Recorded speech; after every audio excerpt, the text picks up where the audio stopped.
నల్లాని కళ్ళ పిల్ల నీ మొగుడయ్యేవాడెల్లా ఉండాలి కొంచెం చెప్పమ్మా తెల్లారే సరికల్లా నే జిల్లాలన్నీ వెతికి వాణ్ణెల్లాగోలాగా తెచ్చి పెళ్లి చేసేస్తానమ్మా నల్లాని కళ్ళ పిల్ల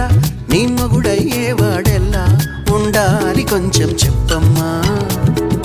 తెల్లారే సరికల్లా నే జిల్లాలన్నీ వెతికి వాణ్ణెల్లాగోలాగా తెచ్చి పెళ్లి చేసేస్తానమ్మా